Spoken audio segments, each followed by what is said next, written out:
E meu papel aí na Bahia será determinado pelo tamanho da minha mensagem na Bahia. Então antes da Bahia eu vou chegar, vou fazer igual eu fiz no Maranhão, eu vou rodar a Bahia inteira, e eu vou bater em quem precisar bater e vou elogiar quem precisar elogiar, sabe? Esgoto não deveria ser objeto de discussões ideológicas. Nós temos a pior classe política do Brasil, que é no Nordeste. São quase 100 anos de nordestinos migrando do Nordeste para o Sul, Sudeste ou agora o Centro-Oeste. Não é digno para essas pessoas isso. Ninguém tem condições cognitivas ou morais de enfrentar o STF. O que é cognitivo? Eles não são muito inteligentes, não. Então o STF é mais esperta, mais lida, sabe jogar melhor o jogo. E morais, porque eles estão envolvidos nos mesmos escândalos que o próprio STF. Boa parte dos senadores estão querendo concorrer à reeleição. Por que eles já não andam com essas coisas agora? Porque o que as pessoas não vão ver é eu dando uma de político mentiroso, enrolão, chegando, não, eu vou ver, vou mandar periciar. Não, falei mesmo. Eu vou trabalhar apenas para ir pro segundo turno e lá eu vou derrotar seja Lula, seja Flávio. Até porque aí no Nordeste, quando eu rodo, eu arranco o voto do Lula. O futuro é glorioso. Várias mensagens de incentivo e ele já está nos ouvindo aqui, já está conectado, então já podemos iniciar a nossa entrevista. Eu vou começar justamente com essa pergunta ao pré-candidato pelo Missão, ao fundador do Movimento Brasil Livre e ao guitarrista Renan Santos. Renan, essas mensagens aqui empolgam você nessa campanha? Boa noite, Renan. Satisfação conversar com você. A satisfação ainda maior quando você lembrou que eu sou guitarrista também, né? Tô vendo aqui. Você já ganhou meu coração, pô. Obrigado pelo espaço. Sim, as mensagens me animam porque é um projeto geracional otimista, né? Boa parte dos projetos políticos no Brasil são projetos que ficam olhando para o passado para brigas, né? Eu odeio isso, odeio aquilo, vou lançar uma candidatura para presidente para me vingar disso ou daquilo. Quando a gente está olhando, cara, o futuro é glorioso, a gente pode aplicar uma série de políticas que alterem a dinâmica não só de poder no Brasil, mas a dinâmica de decadência econômica que o Brasil passa. Então, ter um projeto otimista traz as pessoas justamente para uma energia muito positiva, que é o que a gente está trabalhando para construir. Dá muito trabalho, cansa muito, eu confesso que eu estou bem derrubado hoje. Voltei do Maranhão, assim, numa turnê exaustiva, voltei doente do Maranhão, mas falo, não dá para desistir não dá para cansar, temos que trabalhar. E eu acompanhei muito do que você está fazendo aí em turnê, em visitas. Você está levando aí o nome do partido, Missão, que eu tive a oportunidade de conhecer antes de ser fundado por intermédio de Kim Kataguiri, quando ele veio aqui em Salvador na visita mais recente, ele já estava falando, Pablo, vai ter um partido aí e vamos ter candidato a presidente. Isso foi no ano passado, se eu não me engano, no mês de outubro, ou mês de junho, agosto, e ele estava falando a respeito disso. Me surpreende bastante, positivamente, você é um jovem, o partido é recém-criado, a sua pontuação nas pesquisas eleitorais. Às vezes, a depender da pesquisa, acima, inclusive, de políticos consagrados que já estão com cargos eletivos, têm uma grande visibilidade de mídia, por exemplo. O que é que você atribui a isso, Renan Santos? Eu levo muito a sério a pesquisa Atlas. O Atlas é um instituto que mais acertou as últimas eleições do mundo. Eles acertaram agora, assim, eles gabaritaram a eleição na Hungria, eles acertaram o Chile, eles acertaram a Argentina, eles acertaram os Estados Unidos. Nas eleições brasileiras de 22, eles foram um dos melhores. Então, eu confio na metodologia deles. Acho que eles antecipam tendências na metodologia deles, eles são muito felizes nisso. E na Atlas, inclusive quem contrata a tracking da Atlas vai se surpreender com os nossos números, mas na última Atlas eu ultrapassei os governadores, né? E o que eu atribuo nisso? Eu acho que assim, o que a gente propõe, como eu te disse, não é um projeto vingativo e tampouco não é um projeto preso a casinha, a currais, né? Qual curral? Se você fosse se comportar como um cara de direita, você tem que falar certas coisas, se comportar de certa maneira, e não necessariamente você vai estar falando a verdade. Mesma coisa se você for de esquerda. Eu não acredito que, por exemplo, se eu adotar um modelo norte-americano do princípio da subsidiariedade, que é dar todo o poder possível, por exemplo, para as prefeituras, que vai funcionar no Brasil. Você vai no Maranhão e você fala, cara, eu não vou dar poder para o prefeito daqui. Aí eu vou olhar para a China, que tem um modelo diferente. E eu, como um cara de direita, vou olhar para uma coisa que foi aplicada na China e falar, eu quero trazer para cá. Indicadores de desempenho, premiar o administrador público pelo desempenho que ele tem. Então, ao pensar com uma cabeça mais aberta, a gente acaba criando soluções para problemas que não deveriam ser ideologizados, sabe? Esgoto não deveria ser objeto de discussões ideológicas, prefeituras mal feitas, asfaltamento de rua, não deveria.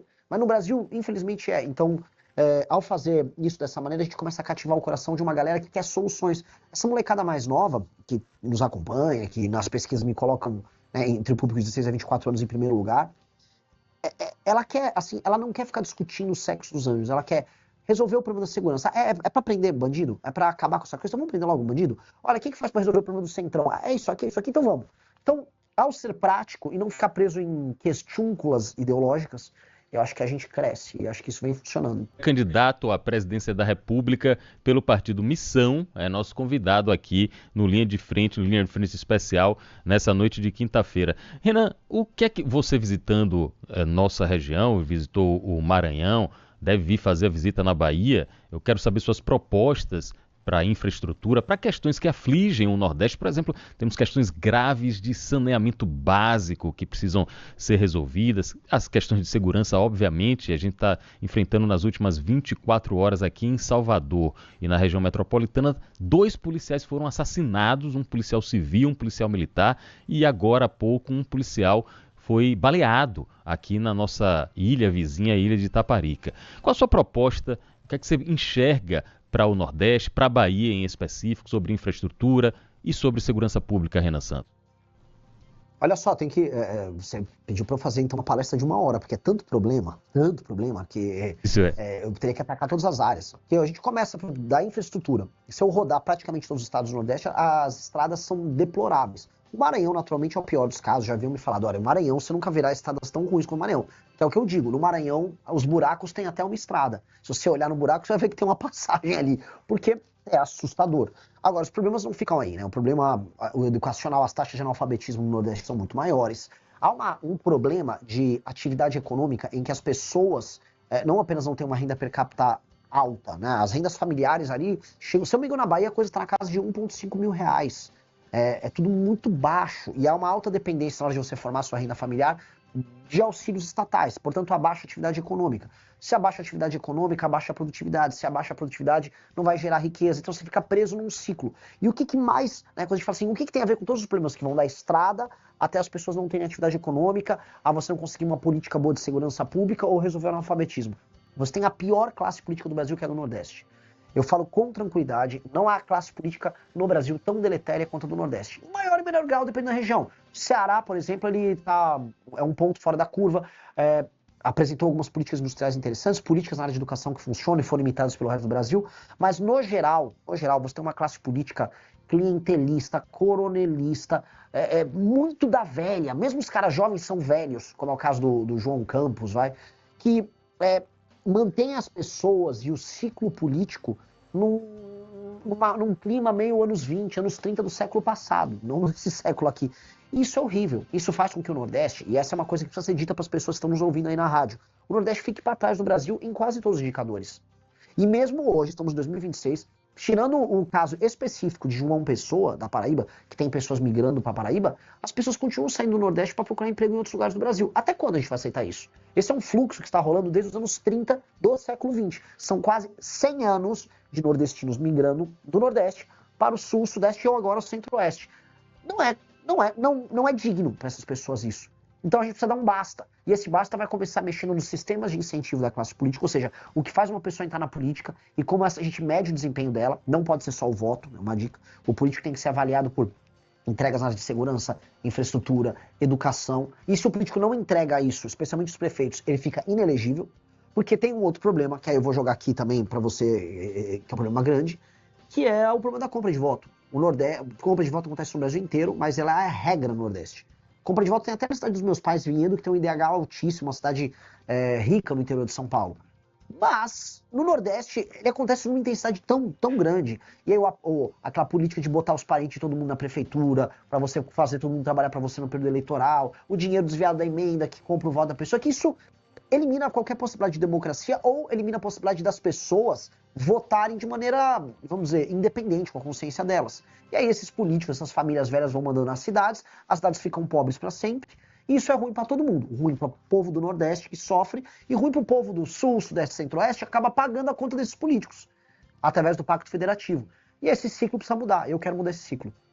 Santos, pré-candidato à presidência da República pelo Partido Missão, e ele mencionou que confia muito no Instituto Atlas e Intel. As pesquisas mais recentes do Instituto Atlas e Intel colocam Renan Santos, na minha avaliação, numa surpreendente posição de terceiro lugar à frente de políticos. Por que surpreendente? Porque políticos tradicionais, com vários mandatos, com reconhecimento nacional, ficaram atrás de Renan Santos na maior parte dos cenários da pesquisa Atlas Intel. Agora, Renan, vamos falar dos acontecimentos que estão em Brasília e que reverberam pelo país e pelo mundo. Hoje foi preso o presidente do BRB, o presidente de um banco importantíssimo, como o Banco Regional de Brasília, por suspeita, segundo a denúncia da Polícia Federal, a investigação da Polícia Federal, suspeita de ser beneficiado numa possível compra de papéis pelo Banco Master e a tentativa de comprar o banco.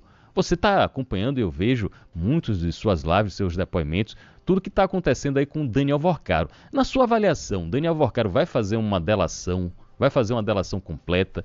Quem é que tem que ter medo de uma delação de Daniel Vorcaro, Renan Santos? Em condições normais de temperatura e pressão, todo mundo tem que ter medo do Daniel Vorcaro. O Daniel Vorcaro sabe podres de todo mundo, tirando as pessoas honestas no Brasil. Eu tenho certeza que você, Pablo, não tem medo que você não está envolvido nisso. Eu não tenho medo que eu estou envolvido nisso, mas muita gente... Aí na Bahia um monte, né, pra falar da classe política daí, até porque o escândalo do Master, em grande medida, também começa na Bahia. Mas STF, membros do mercado financeiro, grandes empresas do mercado financeiro aqui na Faria Lima, em São Paulo, membros dos grandes partidos brasileiros, governo Lula, bolsonarismo. Basta ver, assim, esse presidente do Banco Regional de Brasília, ele tinha relações super próximas com o senhor Flávio Bolsonaro. Né? Foi durante ali a presidência dele que aquele empréstimo esquisitíssimo foi obtido para o Flávio para comprar aquela mansão esquisitíssima também, né? Que ele não teria condições normais de pagar. Então, quando a gente olha todas essas coisas, quando essas coisas se avolumam, se o Vorcaro delatar normalmente, se a Polícia Federal fizer o trabalho de coletar as informações e se essa delação for homologada, cai o Brasil. Cai o Brasil. Agora, há um trabalho, e você está acompanhando, de calar o Vorcaro. A PGR está, né, as notícias dão conta que a PGR está atrasando esse processo. O STF duvido que queira homologar a delação dele. Então, né, vamos ver o que vem aí. Assim, o que a gente está assistindo é uma coisa, um momento muito triste da nossa democracia. A gente viu agora a perseguição ao Alessandro Vieira que está acontecendo, as declarações recentes do Gilmar Mendes. A gente falar que o judiciário está se comportando de maneira natural é um absurdo. Né? Então, é um momento muito, muito grave. Ampliando e aprofundando um pouco mais isso, eu fiquei realmente assustado com a reação de integrantes, de ministros do Supremo, sobretudo Gilmar Mendes, também o ministro Dias Toffoli, ao verem o nome deles colocado num pedido de indiciamento num relatório da CPMI. E parece que a reação forte pode inclusive impactar na possível candidatura do senador Alessandro Vieira. Você, como hoje um player, como se chama, um player da política, você entende, eu estou entendendo assim, você entende que a isonomia, a autonomia entre os poderes está cada vez mais arranhada, um está querendo invadir o outro e tentando pressionar o outro lado a se render a possíveis atuações do judiciário contra o legislativo, também o executivo. Como é que você está enxergando isso, Renan? Eu acho que por conta do conflito que o STF teve com o Bolsonaro, ali entre 19, 20, 21, 22, e dos recursos que o Bolsonaro deu, o judiciário ficou hiperpoderoso. Isso não é uma fala minha, tá? Eu sou um presidente de partido agora, mas agora eu vou usar as palavras do meu colega presidente de partido, Valdemar da Costa Neto, presidente do PL. Valdemar da Costa Neto disse que o Bolsonaro dava umas broncas, gritava, ô Alexandre, isso, aí depois ele recuava para tudo que o Alexandre queria. Essa foi a tônica do enfrentamento dele com os Bolsonaro.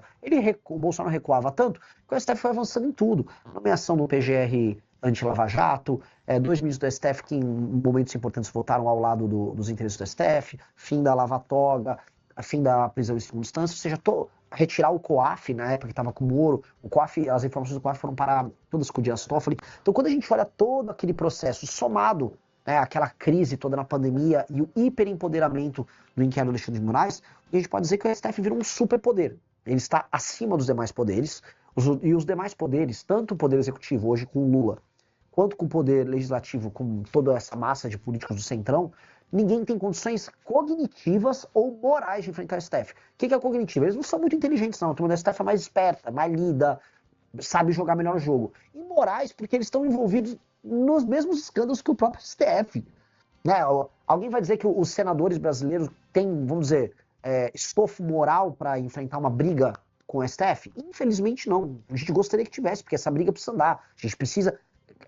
claramente a gente precisa... impeachment o ministro Alexandre de Moraes, que está obviamente encalacrado nesse escândalo todo. Né? O Dias Toffoli também está encalacrado. Então, e aí? O Senado tem condição? Por que não falam nada? Boa parte dos senadores estão querendo concorrer à reeleição. Por que eles já não andam com essas coisas agora?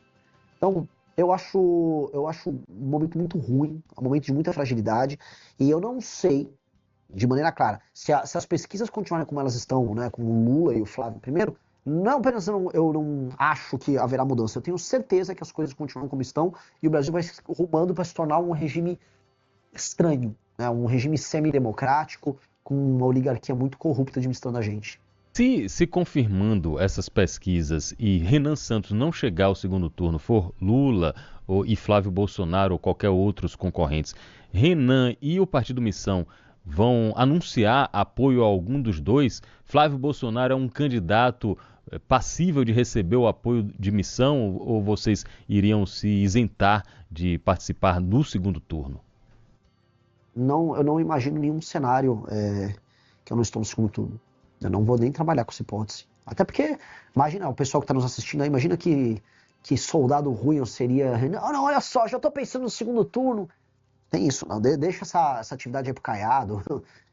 Eu vou trabalhar apenas para ir pro segundo turno e lá eu vou derrotar, seja o Lula, seja o Flávio. Até porque aí no Nordeste, quando eu rodo, eu arranco o voto do Lula. Boa parte da juventude aí na última eleição votou no Lula e agora está buscando as nossas ideias. Então, não sei se nem o Lula nem o Flávio tem vaga garantida no segundo turno. E mais, coloco um outro ponto. Se o Lula perceber que não tem condição de vencer, ele não será candidato, aí lança Camilo ou lança Haddad. E aí tá totalmente aberto o jogo. Totalmente aberto para todo mundo. Tá? Não acho uma candidatura petista engrene. Já estou convidando você, quando vier a Salvador, quando vier a Bahia, a gente gravar aqui na TV Aratu e também fazer o programa aqui na rádio, no estúdio. Vai ser muito bom conversar com você pessoalmente. Agora, antes de encerrar e já agradecendo o seu tempo, eu quero conversar rapidamente com o presidente do partido e não com o pré-candidato. Por quê?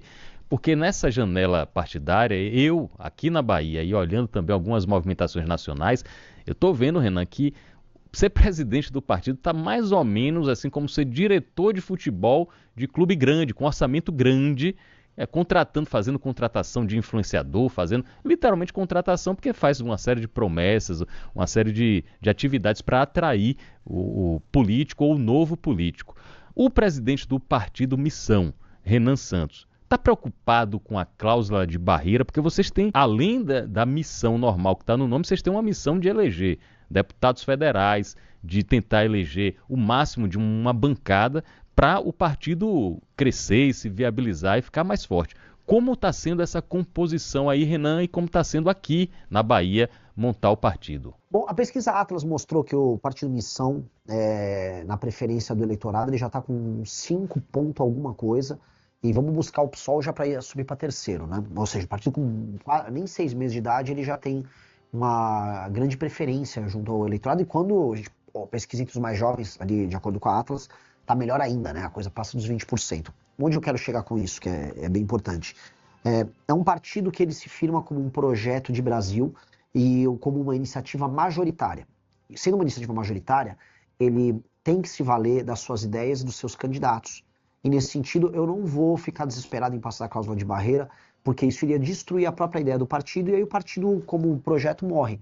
O que eu quero dizer, para traduzir para quem está nos ouvindo, a pessoa, o dirigente partidário comum, ele vai chamar o maior número possível de influencers bizarros, de caras do centrão, caras que tenham grana, e vão ficar fazendo propostas e entregam os diretórios estaduais para essas figuras ficam no diretório estadual e prometem eleição federal e estadual, isso ajuda na conta do partido. Nós não fizemos isso. Então, se eu fosse falar assim, minha preocupação como dirigente no sentido de passar a cláusula de barreira, qual foi? Ter os melhores candidatos alinhados com o que a gente pensa, absolutamente nenhum candidato nosso vai fazer campanha para algum outro candidato a presidente ou vai defender uma ideia que não seja uma ideia nossa. Essa pessoa, no meio da campanha, se ela fizer isso, ela vai ser reprimida dentro do projeto. O projeto é muito claro, um projeto de um partido político alinhado, como acontece em qualquer democracia séria no mundo. Então, só vale a pena passar a cláusula de barreira se o nosso projeto passar a cláusula de barreira. Se eu precisar virar outro projeto para passar da cláusula de barreira, significa que o meu projeto é ruim, portanto que ele não tem espaço na sociedade civil. Então eu vou testar o meu projeto. E aí eu fico minha crítica, não só os partidos centrão que não tem nenhum significado e só querem passar a cláusula de barreira porque sim, né? Ou Ou até, por exemplo, o Partido Novo, que surgiu de uma ideia legal, bacana no início, e que hoje ele é um puxadinho do bolsonarismo só para tentar passar causa de barreira, que é um negócio meio desonesto. Renan, você já, pela grande visibilidade que o partido e que sua campanha, sua pré-campanha estão tendo, você já deve ter recebido algum convite, alguma conversa aqui da Bahia, de qualquer um dos candidatos, para um apoio, para chegar junto, digamos assim, para colar com algum candidato aqui na Bahia. Já teve isso e quem foi, Renan Santos? Já teve umas conversinhas assim, mas eu não tô levando muito à frente, porque eu não acredito nesse jogo. Se eu precisar fazer esse jogo, quer dizer que meu projeto é ruim. O que eu quero dizer, não é que eu sou marrento, de maneira alguma, eu sou uma pessoa super leve no trato. A fama de Renan, brabão, doidão, é mais uma fama do que uma condução. Eu sou uma pessoa simples e confiável no trato. O meu ponto é, eu quero interferir de maneira positiva nas eleições, eu quero ganhar a eleição para presidente, eu quero fazer bancada dos estados, eu quero eleger governadores. E o meu papel aí na Bahia será determinado pelo tamanho da minha mensagem na Bahia. Então antes da Bahia eu vou chegar, eu vou fazer igual eu fiz no Maranhão, eu vou rodar a Bahia inteira e eu vou bater em quem precisar bater e vou elogiar quem precisar elogiar. Se tiver uma boa iniciativa numa cidade no interior da Bahia de um prefeito que, sei lá, é do PSD, por mais que o PSD não vai estar comigo em nenhum momento, eu vou elogiar. E se eu precisar bater num cara do PSD, do PT, eu vou bater. E vai ser a mesma lógica, porque o que importa é tratar dos problemas baianos dentro da lógica do sistema de valores nosso. E dentro desse sistema de valores, aí a gente vai estabelecer uma régua não só moral, mas uma régua valorativa. E aí isso vai ajudar o eleitor a pensar como a gente, e pensando como a gente, naturalmente ele vai ver a gente como uma alternativa. E aí depois eu converso, porque eu acho que o mais importante é o seguinte, como o meu projeto é melhor, eu quero ver, antes de tudo, candidatos a governo endossando minhas propostas. Endosso minhas propostas, falar, o Renan tem uma proposta muito boa e quero endossar. Eu gostaria de ver isso primeiro, da parte deles. O pessoal do Maranhão duvidava, né? Achava, esse cara é só um doido. Aí o doido foi lá, foi um rebuliço. Hoje tá o tal do Braide, prefeito de São Luís, desesperado, explicando que ele não deixou o bairro sujo, não sei o que. É isso. Pô, se vocês quiserem conversar e endossar minhas propostas, nominalmente, o Renan tem uma proposta boa, vale a pena a gente apoiar. Pô, eu vou dar, inclusive, luz pro cara. Falar, que legal, esse cara de outro partido tá fazendo isso. Só que eles não gostam. E é aquela coisa que eu falo, Pablo, se não é pelo amor, é pela dor. Às vezes eu vou lá e vou parar do problema do município do cara e o cara vai tomar um susto. Não quero brigar com ninguém, só quero falar a real e apresentar nosso projeto.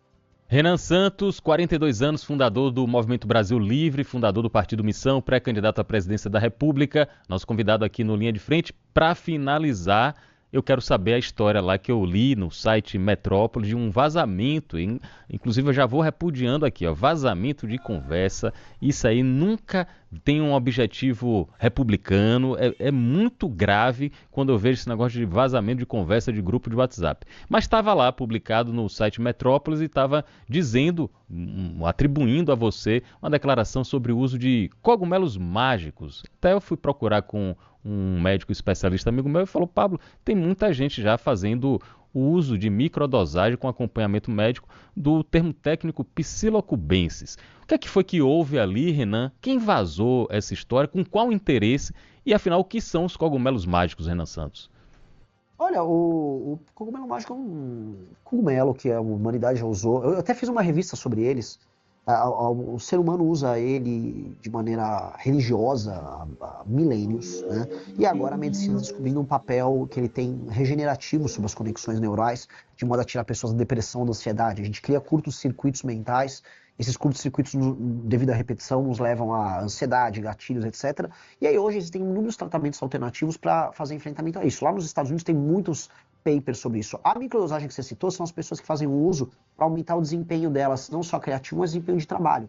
Eu, por exemplo, quando eu tomei, eu fiz essa microdosagem, eu precisava escrever artigos para nossa revista e funcionou super bem, eu fiquei super produtivo, é uma coisa boa para trabalhar. Boa parte da galera, inclusive na Faria Lima, faz uso disso. Quando não é isso, toma um remédio horrível, tarja preta, que é o Venvance, que eu não recomendo para ninguém.